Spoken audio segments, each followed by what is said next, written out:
होड़ लगी है कि ये यशोदा को भूल जाए, अब मैं मेरे पास आ गयो, लाल तो मेरो ही है। वही वाली बात है कि आज मेरे गिरधर लाल हैं, मैं आपको सत्य बात कहूं, मैं सेवा कैसे भी करूं, चाहे गोदी में बिठाऊं, चाहे यहां बिठाऊं, चाहे सामने बिठाऊं, चाहे कैसे भी एक हाथ से उठा लाऊं, चाहे तो मुझे कष्ट नहीं होता। लेकिन मेरे सामने कोई और उनको एक हाथ से उठा ले तो ऐसा लगता है हृदय फट गया हो, मैं नहीं देख सकता। मेरे सामने बिना मेरी आज्ञा के कोई उनको स्पर्श कर ले, मुझे अच्छा नहीं लगता। मैं किसी को कह दूं आप भोग लगाओ, आप जाओ, तो कोई बात नहीं, लेकिन मुझसे बिना पूछे कोई उनको पास भी पहुंच जाता है तो वेदना होने लगती है हृदय में। विचार करो, देवकी ने 11 वर्ष 56 दिन अपनो लाला दे दियो कोई को,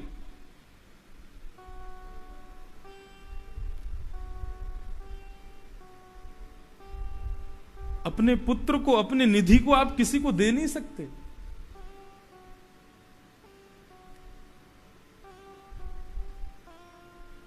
मीराबाई रैदास जी के प्रवचन में गई अपनी मां के साथ, नन्ही सी, और प्रवचन में तो उनकी रुचि छोटी बालिका है, लेकिन रैदास जी के मंच के बगल में उनके नन्हे से गिरधर लाल जी का मंच लगा था, उस पर बैठे थे। मीराबाई की नजर पड़ी और उन्हीं को देखती रहे, देखती रहे, देखती रहे, और बार बार अपनी मैया से पूछें, ये कौन है, ये कौन है, मैया बताना ये कौन है। मीराबाई की भक्ति श्रेष्ठ है, लेकिन यहां मैं रैदास जी को स्मरण कर रहा हूं। बोले अभी रुक जा, प्रवचन रह जाने दे, फिर पूछ लूंगी। लेके गई, बोले बाबा मेरी छोरी बहुत देर से पूछ रही है ये कौन है।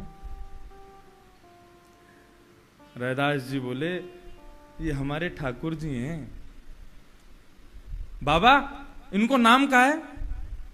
बोले इनको नाम है गिरधर लाल। अब तो मीराबाई विचार करने लगी अपनी मैया से कि मैया मुझे ऐसा क्यों लगे कि मैं इनको जानूं, मेरो इनको कोई संबंध है। आप बाबा से पूछो ना इनको नाम गिरधर लाल कैसे पढ़ो। रैदास जी ने पूरी कथा बताई। बोले कि इंद्र का मान मर्दन करने के लिए, ब्रजवासियों की रक्षा के लिए कन्हैया ने गिरिराज पर्वत उठाए, तब से इनका नाम गिरधर लाल। अब तो मीराबाई को अपने पूर्व जन्म की कथा याद आ गई। मीराबाई माधवी नाम की एक गोपी थी, माधवी नाम, और उनका ब्याह हुआ भगवान के मित्र सुबल के साथ।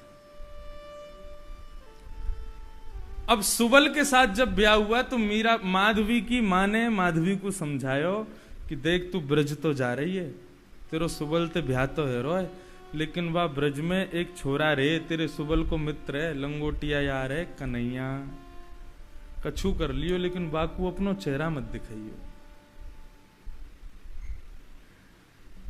मीराबाई ने तो ये गांठ बांध के ये बात रख ली। बोले कि कुछ हो जाए लेकिन ठाकुर जी को, वाकू कन्हैया को अपनो मुख नहीं दिखाऊंगी।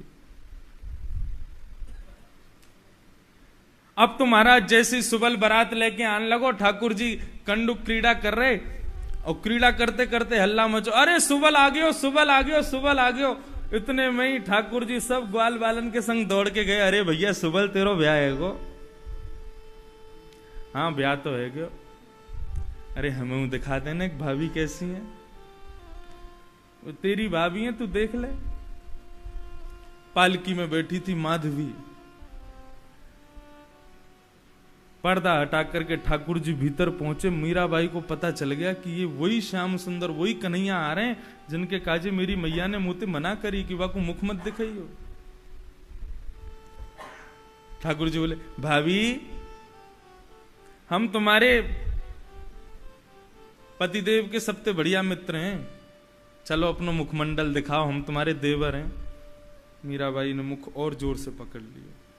बोले मैया ने कही कछु है जाए वाकू मुंह मत दिखाइयो, वो पतिव्रता धर्म नष्ट कर देगो तो को अपनो बना लेगो, और मैं अपनो पतिव्रता धर्म नहीं छोड़ूंगी। भगवान पैर तक दबा गए। माधवी कह रहे ने एक मुख दिखाए दो, ने दिखा तो दो तुम कैसी हो। लेकिन माधवी ने मुख नहीं दिखाया। भगवान बोले इतना गुरूर, इतना गुमान करती हो अपने रूप का, श्राप देता हूं, इस जन्म में तुम मेरे दर्शन करने के लिए तड़पोगी, तुमको मेरा मुख नहीं दिखेगा। ऐसा कह के भगवान चले गए। माधवी बोली मुंह का पड़े तेरो मुंह देखवे को, तू जा कहीं रे। अब वही समय आया इंद्र का मान मर्दन करने के लिए। ठाकुर जी ने गिरिराज पर्वत धारण किए कन्नी उंगली पर। वहां सब ब्रजवासी थे, माधवी भी थी। चर्चा होने लगी कैसे उठ गए गिरिराज। तब वाके कान में बात पड़ी कि भैया हमारे सुवल के दोस्त कन्हैया ने अपनी कन्नी उंगली पर गिरिराज जी धारण कर ली। अब तो माधवी देखे इतने बड़े गिरिराज पर्वत कन्नी उंगली पर धारण कर लिए। उसके मन में इच्छा हुई एक बार जाके देखूं तो सही वो रूप है कैसा है। मैया ने मना करिए लेकिन मैं छुप के देखूंगी, एक बार देख तो लूं है कैसे। और माधवी दौड़ी दौड़ी दौड़ी दौड़ी वहां पहुंची जहां ठाकुर जी ने गिरिराज पर्वत धारण कर रखे थे। जैसे ही वहां पहुंची और अपना घूंघट उठा करके ठाकुर जी की ओर देखने लगी तो एक क्षण से भी कम समय के लिए ठाकुर जी का मुखमंडल दिखा और उसके बाद मानो जैसे उसकी आंखों के आगे धुंध छा गया हो, दिखना बंद हो गया। बार बार अपनी आंखों को मीटती है, बार बार पानी से धोती है कि मुझे दिख क्यों नहीं रहा है। चित्त चढ़ी वह सांवरी मूरत, लेकिन वो एक क्षण की जो सांवरी मूरत थी वो चित्त में चढ़ चुकी थी। आज अपनी मैया को कोस रही है मीरा भाई, अरे मैया तेने मुझको कैसी सीख दी, मुझे मना क्यों कि या को कभी मत देखियो। ठाकुर जी के चरणों में प्रणाम करके कहा, बोले मुझको अपनो दर्श कराओ, मैं क्षमा मांगू। ठाकुर जी बोले या जन्म में तो तू को मेरो रूप ना दिखेगो, तू अगले जन्म में मीरा बाई बन के आवेगी और मैं एक संत के माध्यम से तेरे पास आऊंगा। मेरो रूप देखते ही तू पहचान जाएगी कि मेरो तेरो कहा संबंध है। आज मीराबाई कह रही है मैया ये बाबा के ना है ठाकुर जी, ये तो मेरे हैं, ये तो मेरे पास आवे के काजी इनको सारो लेके आए हैं, बाकी बाबा के थोड़े हैं, ये तो मेरे हैं। इनने मुझे वचन दियो कि ये मेरे पास आवेंगे।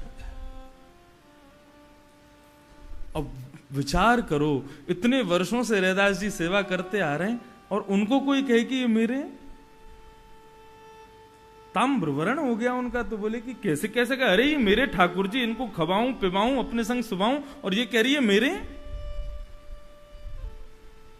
मीराबाई ने रैदास जी को नहीं कोसा, ठाकुर जी की ओर देखती है और कहती है संत तो हृदय, संत का हृदय को नवनीत के समान होता है, लेकिन कन्हैया निष्ठुर तो तुम हो। वचन देकर के भी आज पालन नहीं कर रहे हो अपने वचन का। 3 दिन का समय दे रही हूं, यदि नहीं आए तो अपना गला काट लूंगी, अपने प्राण त्याग दूंगी। 3 दिन तक अनशन व्रत पर बैठी है मीराबाई। और आज रात्रि में शयन करा करके ठाकुर जी को जैसे ही रैदास जी सोए हैं, स्वप्न में गिरधर लाल प्रकट हो गए, रोने लगे।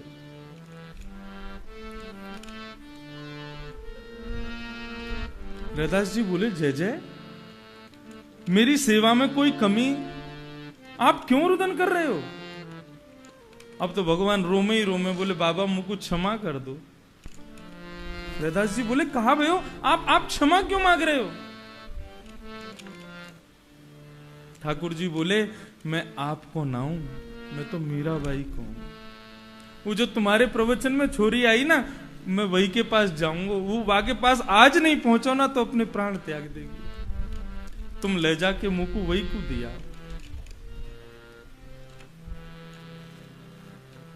अब विचार करो, रैदास जी की आज वही स्थिति है जो मां यशोदा की रही होगी।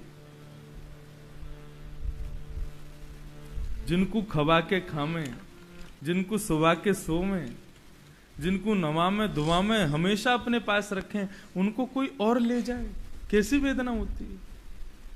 लेकिन जा में रुचि ठाकुर जी की, ये ठाकुर जी का स्वरूप है, कोई नहीं समझ सकता वो किसको कब संयोग दें और किसको कब वियोग दें।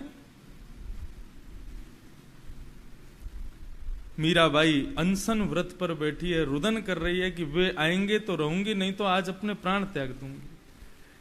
अर्धरात्रि का समय श्री रैदास जी ठाकुर जी अपने हृदय से लगा करके लेकर के जा रहे हैं, अपने से दूर कर रहे हैं। मीराबाई के कक्ष में पहुंचे, मीराबाई अचेत अवस्था में पड़ी है, बस प्राण निकलने ही वाले हैं। माता पिता चरण दबा रहे हैं, कोई पानी पिवा रहा है, लेकिन मीराबाई,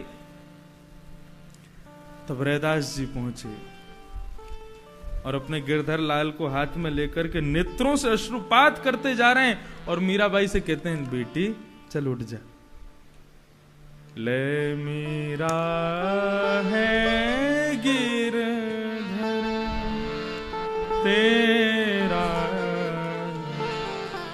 ले मीरा है गिरधर तेरा,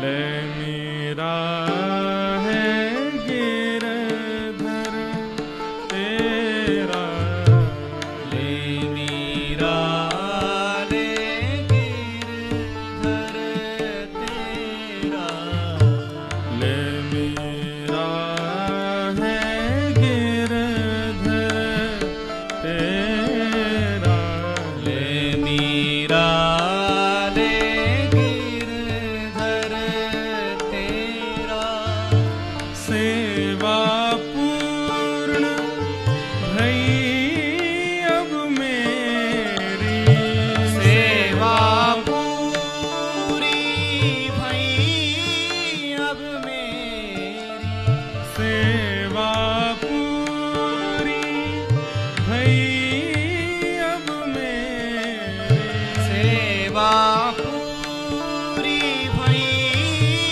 अब मेरी। पूर्ण है कि लाली, इतनी सेवा को सौभाग्य ठाकुर जी ने मुझको दियो, आज मेरी सेवा पूर्ण है गई, अब तो तेरो भाग्य जागो है, अब तू रख इनको अपने पास ले।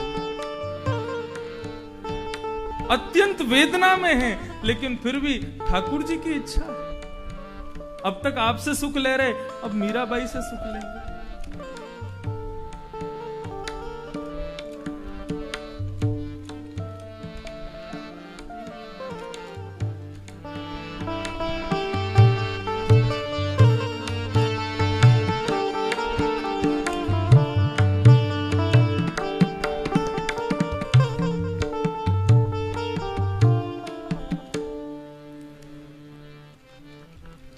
संयोग और वियोग,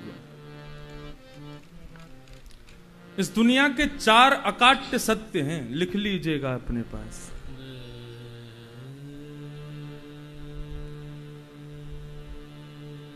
सर्वे क्षयांता निचया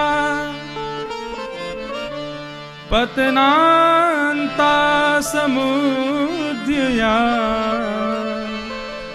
संयोगस्य वियोगान्ता मरणान्ताश्च जीवितम्। 4 अकाट्य सत्य हैं संसार के। बहुत सुंदर श्लोक है। ढेर किसी वस्तु का होता है तो बिखरने के लिए ही होता है।